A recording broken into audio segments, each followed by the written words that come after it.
Welcome to Alumni Live, the podcast. These are conversations with Grand Valley State University film and video graduates about the industry, the film video major, and alumni profiles.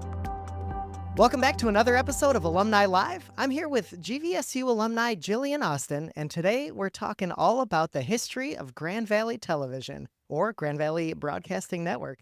Hi, people. Jillian, founding member of Grand Valley Television. What did you call it originally? Originally it was Grand Valley Broadcasting Network, GVBN. We switched to GVTV because people liked it. Were there like a lot of discussions around it? When I joined, maybe a generation after, it was GVTV, but the cool people knew that it was GVBN before. What were those conversations about? Of why we called it GVBN in the first place? Yeah.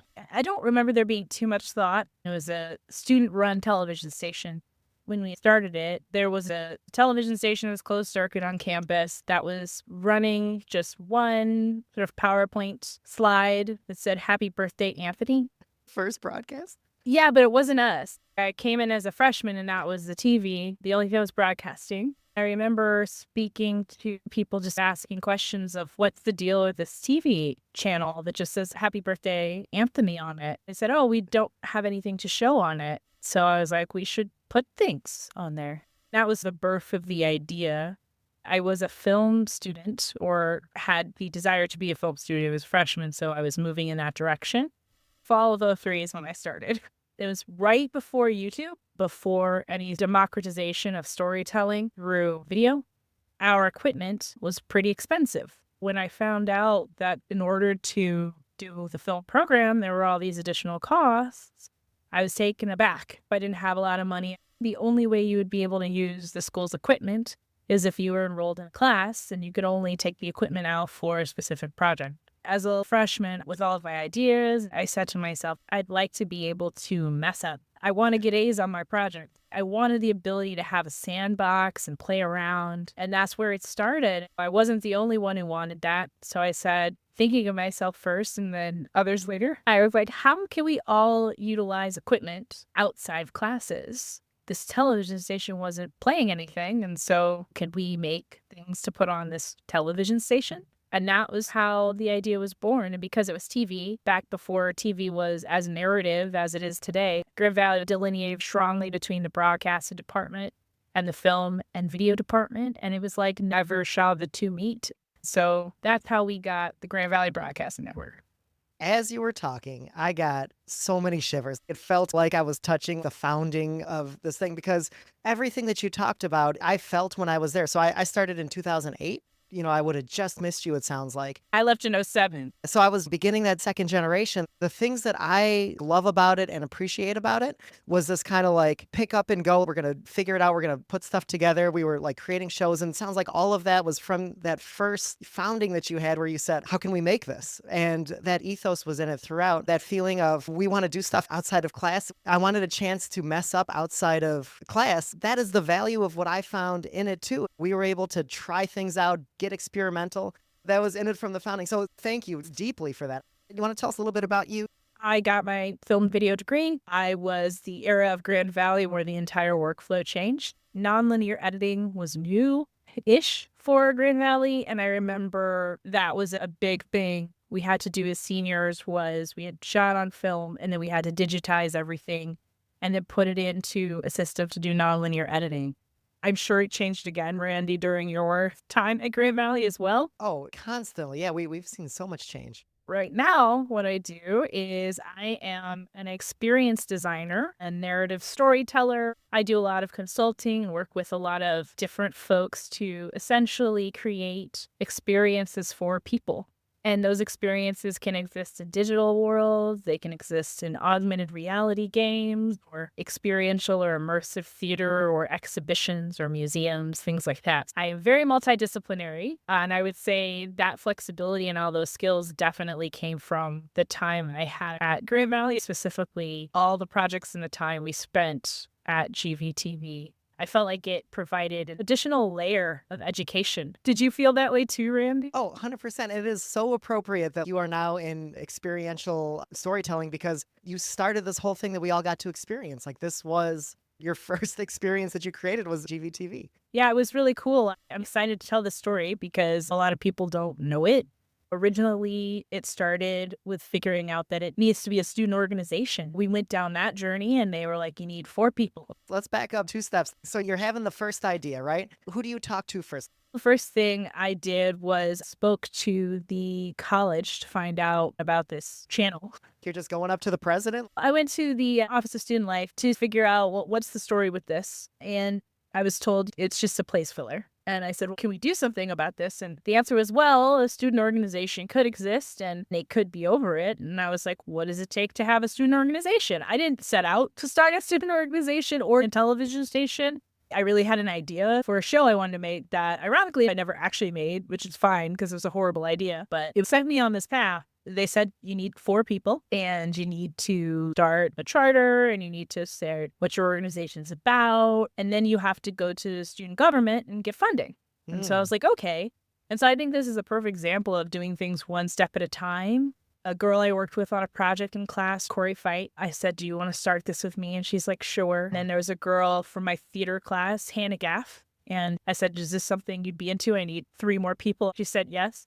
My roommate down the hall, the finance major, her name was Ayanna Walker. And I said, I know you don't do TV or anything, and would you do this? And she's like, yeah. So she was our accounting person. And so then we submitted the application and they said, sure, you've got a student org. That's incredible. And then it got to be about the part of getting money. That whole time I was hearing the Ocean's 11 theme like playing in my head as you're like assembling your crew. There's 2 things I noticed in that story. All different majors. It sounds like you have theater, accounting, film. So that was interesting. The other thing about the Grand Valley program is you couldn't utilize these tools. It was before media was democratized, before we had cameras in our pocket, and before YouTube. Right. So this, I don't say barrier, but I will say like an opaque filter between ideas and stories. If you wanted to write for the Lanthorn, you just had to have paper, pen, computer, and your thoughts. And you could say, I'm going to be a writer. You didn't have to be an English major to write for the Lanthorn. You didn't have to even want to do radio to have a show for the radio station. And so I wanted that same accessibility regardless of major for the television station, which was a radical idea. It's like, why would we? Obviously, the school is not up for everyone who's not in a discipline to use cameras willy-nilly. So we needed station equipment, cameras. As you're listing those 4 people, I don't have their names in front of me, but it sounded like those were all women's names. Were the 4 founders of GVBN all women? Yes, all women. Did you think about that at the time? No, I didn't. Corey was the only girl in class with me. We were all female founders. And I think that's another reason I wanted the story to be told, because this field, even to this day, women are underrepresented. Just to know that this television was started by 4 women is an important story to tell. Awesome. This story keeps getting better every minute. So I started this thing. It was just like a slow snowball. I got approached by someone from the Lanthorn, and his name was Forrest Karbowski, and he did an interview with me. We talked about the vision. Anyone, regardless of major, could have a show. We could do things on the station, have that experience, be creative in a different way. And he was so captivated by that vision and idea. We finished the interview and he said, could I have a show? And I was like, do you have a show idea? He was like, I have a show. And I think the name of the show is ? And I was like, okay. Then we had all these people who were like, I have an idea for a show. And we're like, okay, so how are we going to figure out what shows go on air? And that's when Pitch Night was born. We love pitch nights. Pitch Night was great. We decided to throw a party in the student center and just make it a fun time. And we basically sent the message out and say, hey, anyone who has a show idea, we don't care who you are, what it is, you just come and pitch us the show idea. And if we all agree on it, it'll go forth. And so what we set up was we'll have to act as producers for these ideas because not everybody here knows how to make a television show. Right. We don't even really know how to make a television show. But if we can be the producer for the story that's going to be told, we can work with the creator to put everything together. The spirit of the club is that we would all join and be a part of it. Some people would work on other people's shows and vice versa, and it became a community-focused effort.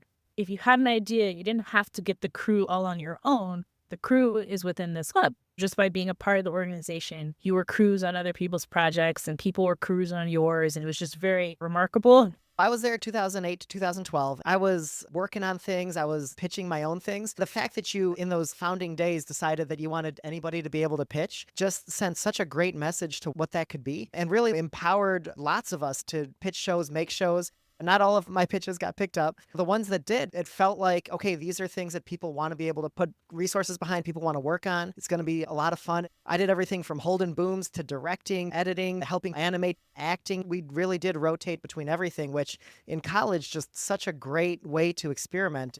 So, talking about that funding, the two things they asked for was bring us 4 people and bring us a charter. Tell us about the writing of that charter. How did that go?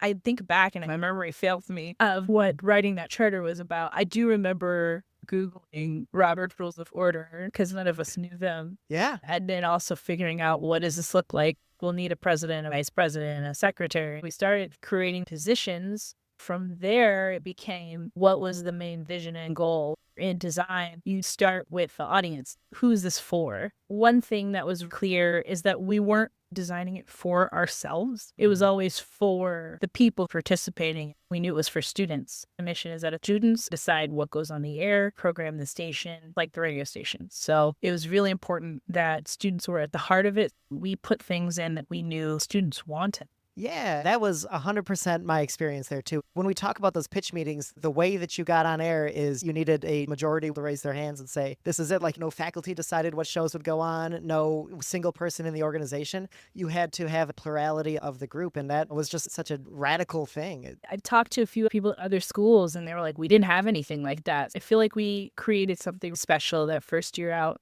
You created it with students, for students, but surely there was some faculty involvement. We had Leanne Tibby out of the Office of Student Life. She was very instrumental in just basically telling us what we need to do. And that was very helpful.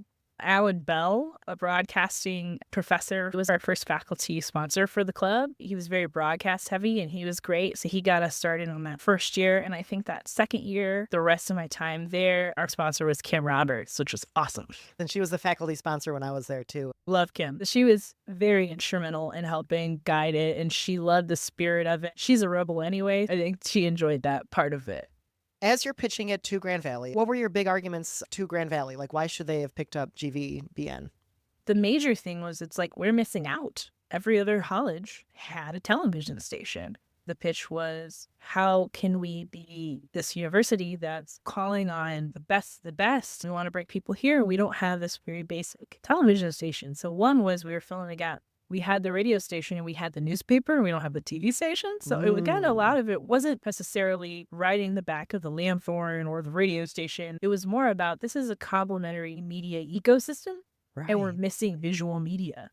We had a very robust school comm. We have a robust broadcasting. We have a robust TV. This is a part of it. Grand Valley is a young school. Did you feel that kind of young energy of we're creating things? This isn't a rigid university yet? There was room for creation. I will say there was still rigidity. It was still a question of why is this important? Students got it automatically. I don't know if the university did automatically. It took some time, to be honest, and it was a student-run organization. It wasn't something that was established as part of the school or the university. Now, the university totally embraces and supports it. But in those early days, it was very student-driven. A lot of the conversations I had as president was about answering that question of why is this important? And like I said, it was before YouTube. So the idea of why do we need to have a station where college students do silly things that don't really mean anything. They're just what they want to sell. It was a hard sell, to be completely honest. But because it was a student organization, when I said I had to go raise the money, I went to students. I think that was my first business development pitch. I do business development pitches all the time. Selling big ideas is a big bread and butter of my job. But that was my first experience in it. So we actually, I remember, had to go to the student senate and request funds. Yeah. $250,000 slotted to start the station. It was student money. So I had to go to the student senate. We went and we researched what the equipment was. I remember someone reached out to me by email who was working at Wood TV at the time. His name is Nick Monticelli, and he had more broadcasting experience than I did. He was instrumental in knowing some of the other technical servers and different things we need, but we had to research it all and print out an entire equipment list with the cost and the picture and why we needed it. We had this 30-page document that we went to Student Senate with and said, this is what we need. And here's the itemized budget of what we need and why we need it and what it's going to do.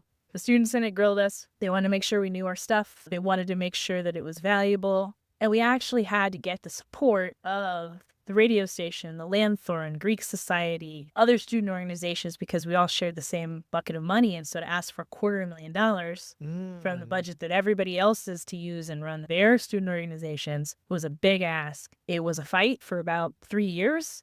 And I'm glad we did it. But at the same time, it would not have been possible if the students in the student senate and the students from other student organizations said, yeah, we believe in this and believe it should be a thing. You said it took 3 years? That's the majority of your time in college. What were some of those particulars? I mean, as you're hitting those bumps, like what were some of those bumps? The reason it was playing Happy Birthday, Anthony is it didn't have the infrastructure. It was a shell of the station. We didn't have the server size to hold the amount of media. We didn't know how much media we would need to hold. So there was a few other things that we had to figure out. We did not have a studio. We had a corner of the student center that was our office, and we put our servers there. So we had to figure out everything from who's going to maintain the equipment, how to maintain it. We had to teach ourselves how to do it. We had to make sure it was secure. So we had to have security and lock things up. And again, like this was all new. Thankfully, in the 4 years I was there, we didn't have any theft. We didn't have any vandalism. But these are all the things you have to think about. I think that's the beauty of college and youth. I didn't think that through when I started this. But every step of the way, we said, okay, there's something else we need to get and think about. So that's how it happened. Over the course of those 3 years, we got the money incrementally. It was definitely a crawl, walk, run situation. I remember someone who was really instrumental was Josh Kahn. He was a student a few years older than me.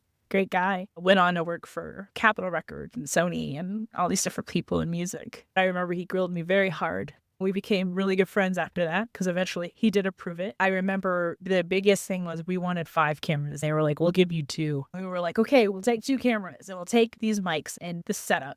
The first lineup of shows that got pitched were very scrappy. I remember it was a college cooking show that got approved, a few other shows. They were ambitious projects. That was the other thing that was great is students coming up with their ideas, just saying whatever you want to pitch, and we greenlight it. They were coming up with some great ideas.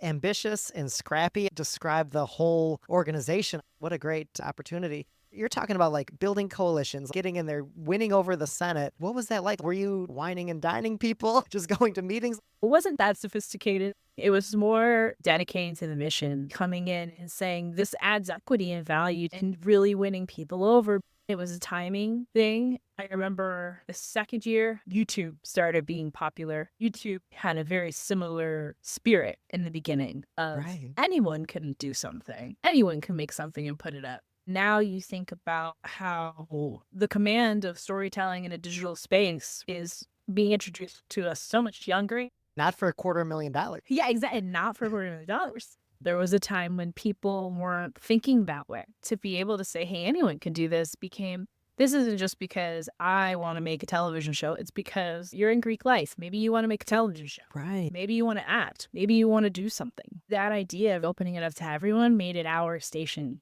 It didn't belong to the film department or the broadcast department. It was Grand Valley. That was instrumental in the name change as well. It was GVTV, Grand Valley's TV station. That's cool. So you're going through all this for 3 years, pedal to the metal, trying to make this happen. What was your headspace during this? Was it weighing on you and stressful? Were you excited the whole way? What did that feel like? Yeah, it was stressful.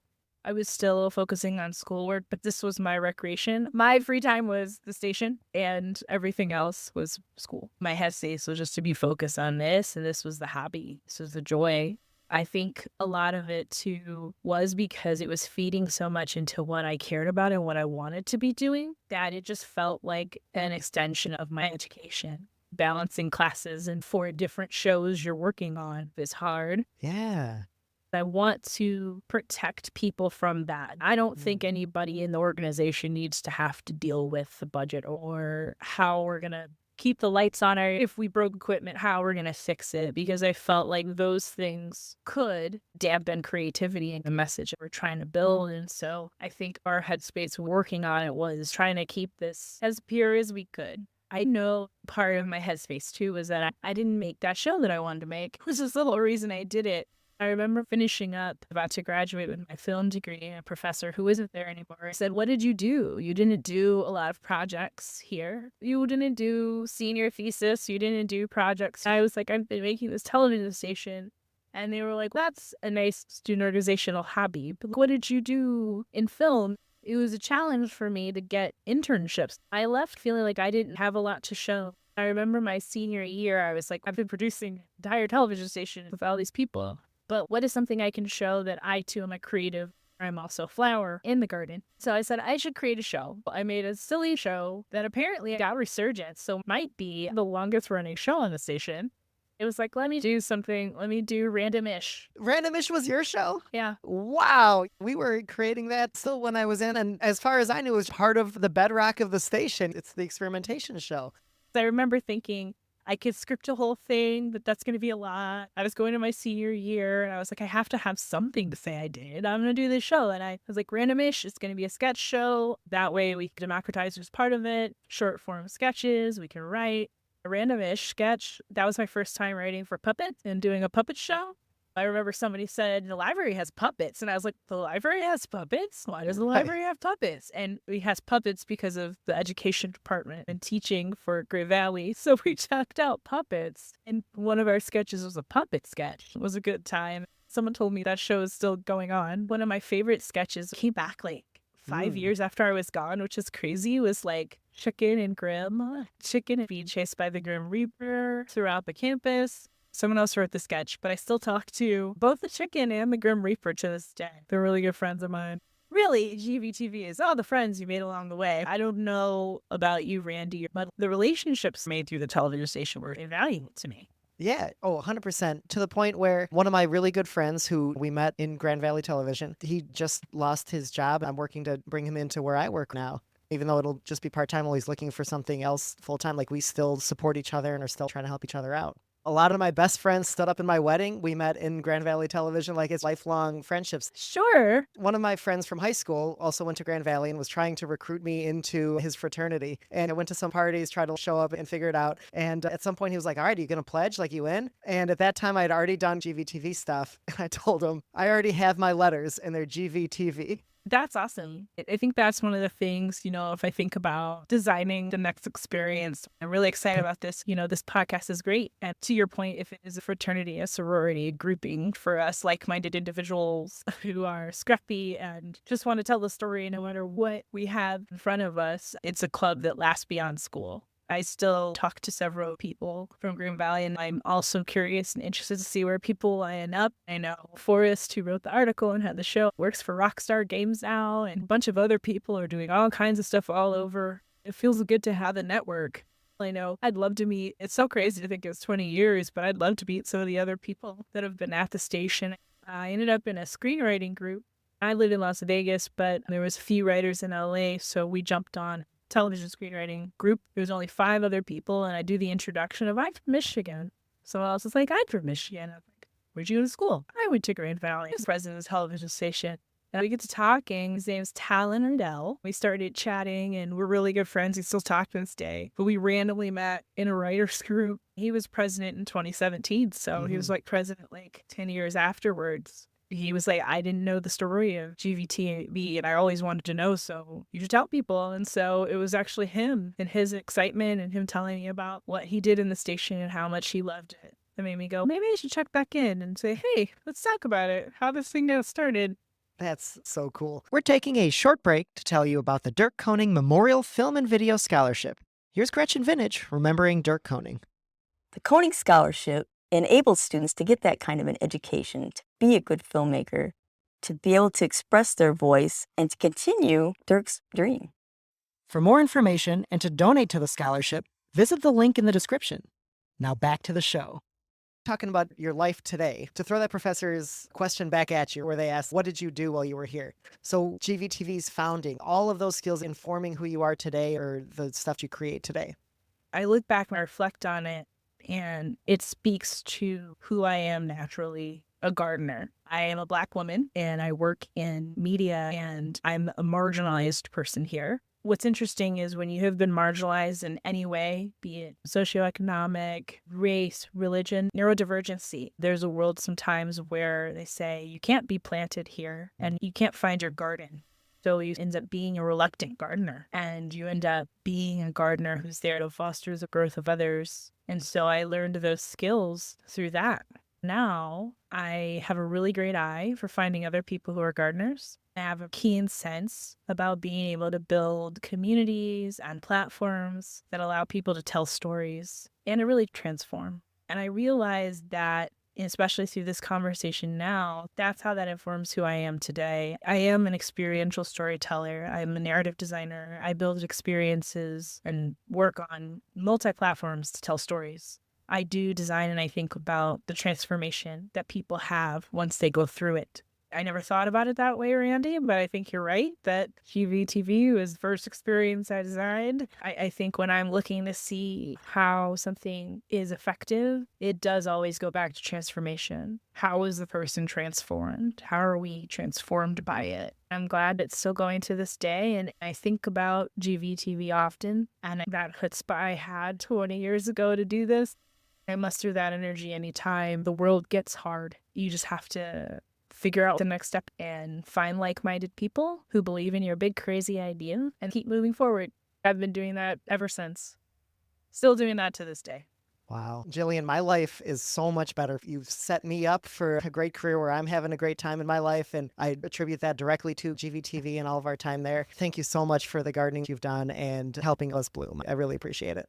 Oh yeah, thank you. It feels really good. If you don't mind indulging me a little bit in my own GVTV journey, which I feel like connects to yours perfectly. You started as a freshman, and I showed up to Grand Valley Television as a freshman myself. I was like, okay, I'm going to get involved with some stuff with the full intention of just sitting in the back and just learning from who I thought were going to be the luminaries of Grand Valley Time. How'd you get sucked in? Our president at the time was a guy named John Trombley. He's my best friend. Touch John Trombley. John had taken your direction of gardening and he wanted to find some underclassmen. He found me and my friend Adam, who at the time we didn't know each other, and we were both freshmen. He was like, hey, you both seem like you want to be involved. I'm going to put you on the e-board. He put us on the executive board, me in charge of the special events show and Adam in charge of finance, and just gave us this lifetime green light to just, hey, don't sit in the back. Get up here. You have value. I remember we had some crazy name for this called Project Hawk. When I was a junior, I said, we built something cool and magical. How do you build something sustainable? I think the fact that GVTV still exists means it truly is sustainable. How do you build a system and sustain it? Part of it is we can't let this die with us. And we noticed a lot of organizations had this sort of drop off. So you have the people who started are there, and then as they age out, the organization dies. We didn't want that to happen. So we said, all right, everyone find a freshman. Find someone younger who'll be there after you're gone. Wow. That you can impart all your knowledge onto. They've got to be different, scrappy, bring something new to the table. We all kind of spread out and found different people. John was my person. I think it's funny that John selected you. We became friends. He wanted to be in broadcasting. I think at the time he really wanted to be radio because he has that velvety voice. And I was like, this isn't that at all. This is television. You should give it a shot. And so he came to some meetings. He started getting involved. He was producing projects. He was doing things. I think he did marketing for a little bit. But the idea is I want to show you what we were doing and how this works and show you behind the curtain. I'm big on it being democratized and accessible. I never wanted it to feel like the senior thing or you had to do anything in order to be able to do this. You're enough as you are. Wherever you came from, you were a full human before you got to Grand Valley. Even if you're a freshman, there's experience and stuff you have that add to the table.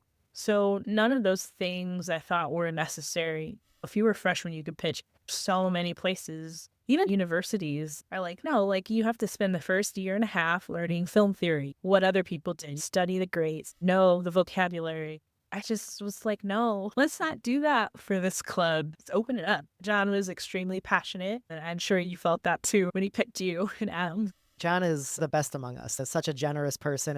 To the point where we were making a show, again, pitched by a person who was studying IT. John was directing it, and I don't know what I was doing. I was on the crew doing something, helping lighting or something. I had some ideas, and then John says, why don't you direct the show? And so he gave me the camera and was like, here, make the show. And just, again, just a green light for my life.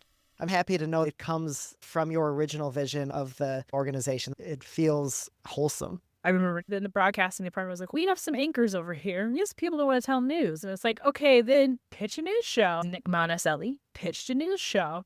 And so that's how we had news, is because there were students that were passionate to do news. And so he brought that flavor to the network because it wasn't just fully scripted content. That's so cool. Nick Melosi taught me a lot about broadcasting. Were there any other names you wanted to call out? Let's see. Another person that I have to mention who was amazing was James Walsh. He's a writer. He actually played the Grim Reaper in that Grim Reaper chicken sketch. But a lot of our older sketches are still on YouTube, so you can find some of them. Eric Steele was also instrumental. He was one of our first show creators. He had the college cooking show. He made the first logo and mascot. Someone found this weird furry hand puppet, and he was our mascot. Our colors for GVBN were very 1970s television station, brown, red, and yellows. We were very passionate about that mascot. He's gone now. I think he's been pushed aside. There's so many people who were instrumental in it. Everyone on the student senate that year who voted to give us the money. We were fighting for money to buy a camera. The hardest thing to communicate was why we couldn't just use School of Comms equipment and why student money needed to be used for this and not university money. The other thing I want to mention is all the people that did television before me. I don't even know their names, but I wasn't the first person who wanted to do a television station there. And I wasn't the first person who did it. And I think that's something to think about when we're doing things. No ideas are unique. You're not going to create something new that nobody ever thought of. And it felt like a very spiritual endeavor because I wasn't alone in this. There were some older students that I spoke to who were behind Happy Birthday, Anthony. Another person was Mike Rios. He was leaving as I was starting this. I do remember I spoke with him because when I said I want to do a television station, someone said, you got to talk to Mike Rios because he's already been down this road. And I chatted with him and he said, you can do what you like, but it shouldn't be student money paying for it. It should be university money because he felt it was a service for students. That gave the directive towards the student-run television station and why that is so very important to the charter. Because if it isn't going to be something that's provided for our education by the university, it's something that we choose to pay for, then we should be the one to choose programming. So that makes me feel really good that it's still surviving with that tenant. If Grand Valley wanted a television station, they could have had one. But this station is for students, for testing and playing failure, successes. And that is important for all of our education, but it's also a valued service. What was your argument to Grand Valley to say, why we want our own equipment and not use School of Comms? The argument had to be made to the Student Senate, explaining those were cameras and equipment that were purchased for the sole purpose of being used for students in the School of Comm that were focused on film, television, broadcasting. So again, I think that was the big deciding factor is you hear television station, you'll think it's only for TV and film people. It's not for me. I'm in Greek life. I play lacrosse. I am on Student Senate. What does that have to do with me? Why should my student money go to this? This is a resource for you too. If you have an idea, you can pitch it, even if you don't want to produce it. That was also revolution because usually when you have an idea, you have to be the one doing it. Right. But the idea that you could just have a random pitch, I think that was the vision people tied to. Finding producers for these shows was interesting because the producer pulls it all together. I remember writing a producer guy saying the creative person is a bunny rabbit. You have to protect the bunny rabbit and you have to make sure the bunny rabbit can create. That was a fun journey, learning how to be a producer and then teaching other people how to produce it. Being a producer on someone else's project is the most selfless thing anyone could ever do. To be like, not only do I think your idea is good, but I'm going to help you make it. Every producer chose their project and would have to sit down with the creator and have that conversation of how do you want to be involved? Who do I need to find to make this happen? Is this your vision? It was a really cool process to think back. I kind of wish we had something like that in the real world. And it's a great way to find out people's personalities and what they really like to do, because inevitably the producers were people that wanted to be doing it. I think it informed later lives. It was very yes and organization. That continued through when I was there. The show Randomish, we were all in. Whatever you want to do, we're doing it. I'm glad people got to do crazy things on that show. It was so fun and ridiculous. What is the impact that you see GVTV having in real life? Doesn't speak for itself now. I'm very curious to see how it's going now. Whatever is happening is beautiful. I have no attachment to it. But if it's serving the students are still running the television station. That's all that matters. That's great. Looking ahead next 20 years, what are your hopes and dreams for it? My big vision is that GVTV is outside of campus too, not just a closed circuit. Just having a station where it transcends beyond Grand Valley, the Grand Rapids, and it becomes known to the world. A television station, anyone could tune in. You could be in Dubai, Missouri, Florida, or Las Vegas and see what students were working on. I think that would be amazing. Spin it up into a community similar to the film and television alumni, but address the very specific niche of the TV station. There are people now, I guess, of 20 years who got hands-on film and video experience, making projects, messing up, doing good things and bad things that was bonding through creation and play. And I think being able to tap into that resource will be great. And I think making a sort of alumni group for GVTV could be in order. Being able to do that would help so many students as well as graduates to connect and even help with work placement and finding our way in this crazy world. So I guess if that was it, I would say between now and the next 20 years, building a strong bridge. So GVTV isn't just the years you're there that you're doing it.